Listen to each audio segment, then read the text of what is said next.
Nos sentamos.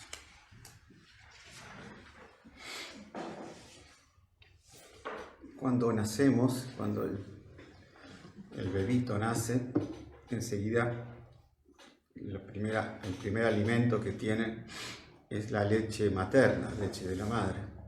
Luego pasan los meses y ya se le da la leche de vaca, pero se le da rebajada con agua, y después poco a poco se le va dando la leche de vaca entera. Y bueno, luego ya empieza a comer algún alimento sólido. Así lo mismo pasa con nuestra vida espiritual. En la medida que nosotros vamos madurando en la fe, nosotros vamos teniendo otros alimentos más espirituales, más altos, más profundos, y al principio serán las lecciones básicas del catecismo, y luego eso se va profundizando. Aquí vemos cómo San Pablo trata a los corintios y muestra cómo ellos se habían quedado, se puede decir, inmaduros en la fe, se habían quedado, no habían progresado lo que San Pablo querría. Dice: yo no pude hablarles a ustedes como hombres espirituales, sino como hombres carnales, como quienes todavía son niños en Cristo. Acá está tomada la palabra niños en el sentido de los defectos de los niños, no en el sentido de la inocencia de los niños, de la admiración, de la humildad de los niños, como lo toma Jesús cuando dice: haced que todos los niños vengan a mí, si no sois como niños, no entraréis en el reino de los cielos.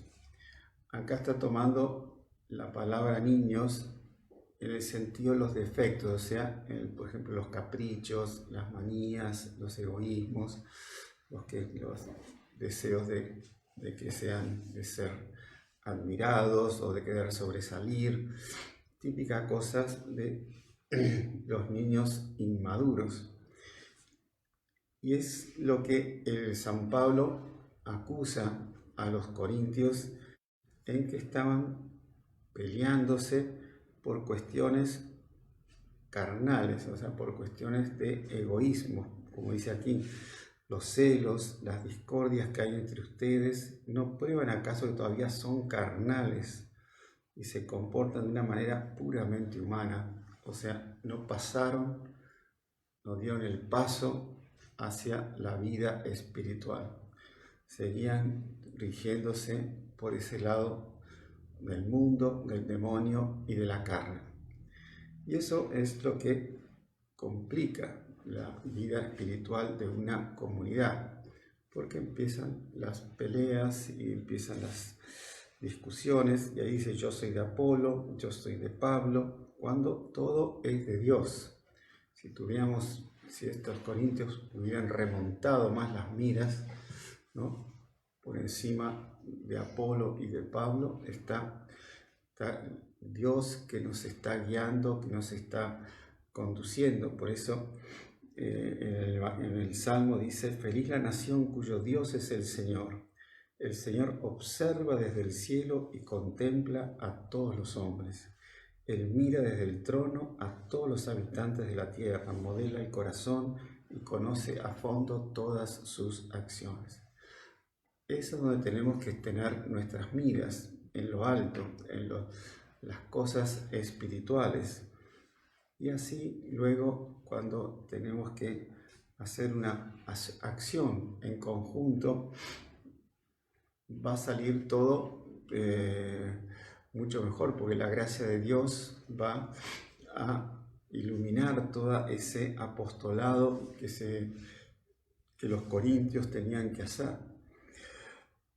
Entonces, aquí vemos una reprensión del apóstol San Pablo a aquellos con los cuales él estaba predicando, estaba haciendo misión.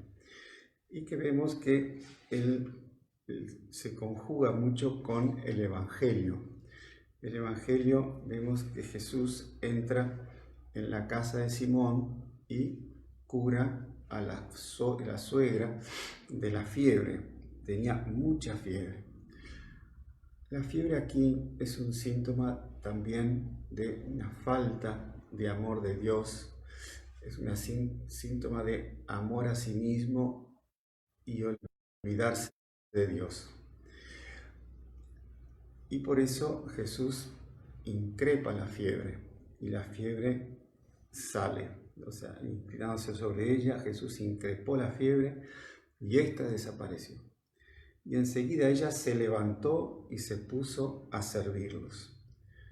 Es propio de eso, cuando la persona entra en el amor de Dios, aumenta, progresa en el amor de Dios, se hace una persona espiritual y se hace una persona también servidora de los otros, porque también quiere que los otros progresen en la vida espiritual.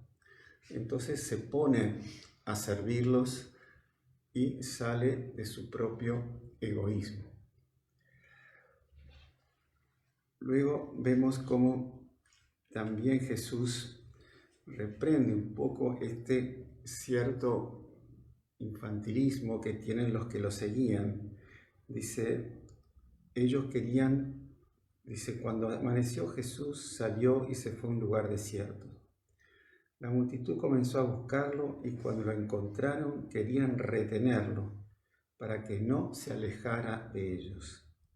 Pero les dijo, también a las otras ciudades debo anunciar la buena noticia del reino de Dios, porque para eso he sido enviado.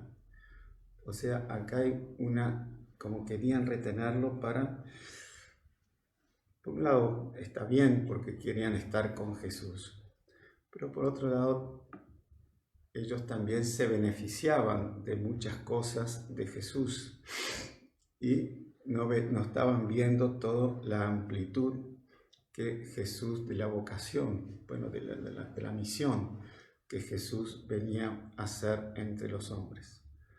Por eso la aclamación del Evangelio dice, el Señor me envió a llevar la buena noticia a los pobres y anunciar la liberación a los cautivos. Los pobres son aquellos que esperan todo de Dios.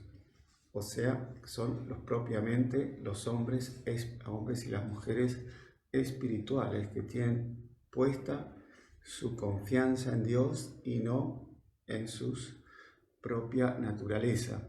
Como lo que vimos ayer, que San Pablo hablaba de los hombres naturales y los hombres espirituales, aquellos que quieren que sus miras están en su propia naturaleza y no remontan hacia las cosas espirituales. Y dice, el Señor me envió a llevar la buena noticia a los pobres y anunciar la liberación a los cautivos, o sea, liberarse del pecado, liberarse de las manías, del egoísmo, de las miras bajas, todas esas cosas que retienen el alma, impiden que el alma vuele sin amarras hacia Dios. Pidamos mucho esta gracia de ser adultos en la vida espiritual, de ser pobres en la vida espiritual, de esperar todo de Dios y nada de nosotros mismos, de ser liberados de todos esos egoísmos, manías, apegos, competencias de unos con otros, puestos. Todas son esas cosas que acaban con la vida espiritual de las personas y de las congregaciones, de las comunidades, de las parroquias. Y pongamos los ojos solo en Jesús a través de la Virgen y a través de San José. San José es el patrono de la Iglesia. San José es propiamente el hombre pobre que se dejó llevar por la gracia de Dios y protegió a la Sagrada Familia en esta tierra. Entonces pidamos a la Virgen, pidamos en el día de hoy a San José para ser adultos en la fe, inocentes como niños, pero adultos en la fe. Ave María Purísima.